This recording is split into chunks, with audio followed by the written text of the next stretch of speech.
How has it come to this? This corruption that permeates our every bit of being.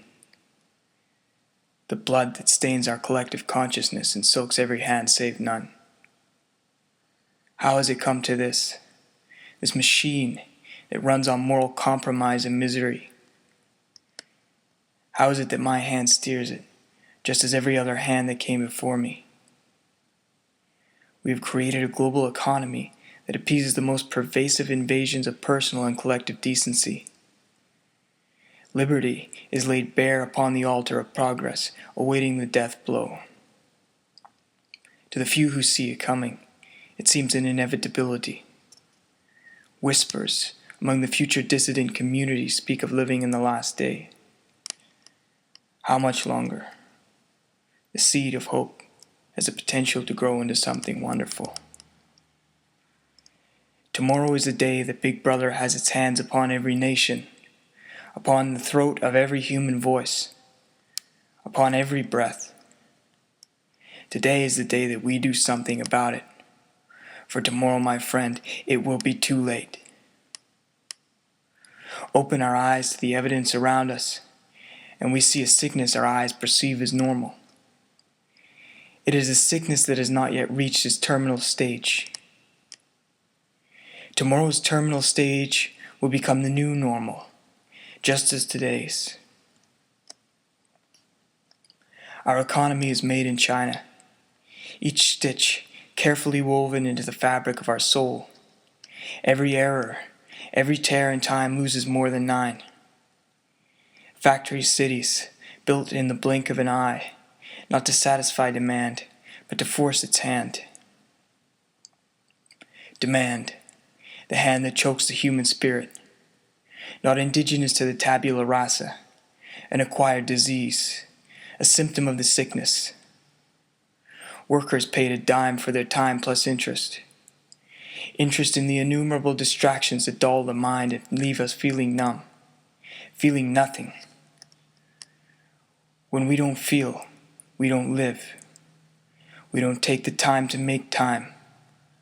We always have something that demands our attention. We don't feel it's important to passionately caress every moment of the poetry that is our lives.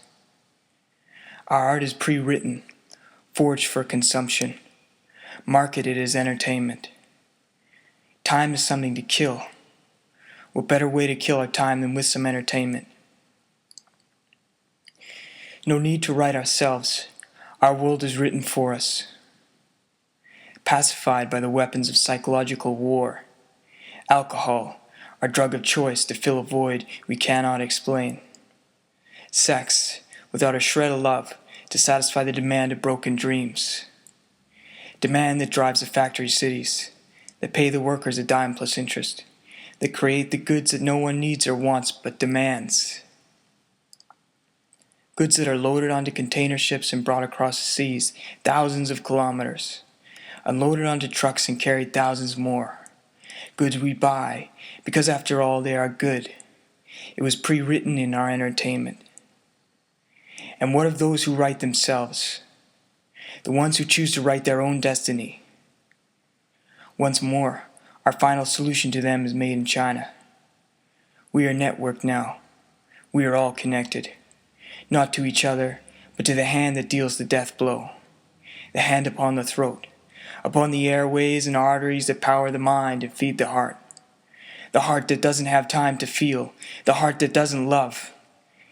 The land that built the Great Wall, yet builds another. Walls provide the cover of darkness, within which the machinery of the state can efficiently crush the human spirit, break the human body, and sell the remaining organs to satisfy the horrors of demand. Blood turns the wheels of our existence. Blood fuels the machine that holds its hand upon our throat. Blood on our hands. How has it come to this? Whispers among the dissidents that these are our last days, that tomorrow turns terminal, that the sickness has turned us blind, lying meek upon the altar, awaiting the death blow. And yet in the story the prophets tell, that the meek and the humble shall inherit the earth, remains a seed of hope. Hope is like a seed. It has the potential to grow into something wonderful. Let love nourish hope. Let hope inspire love. Let fate all these things bring.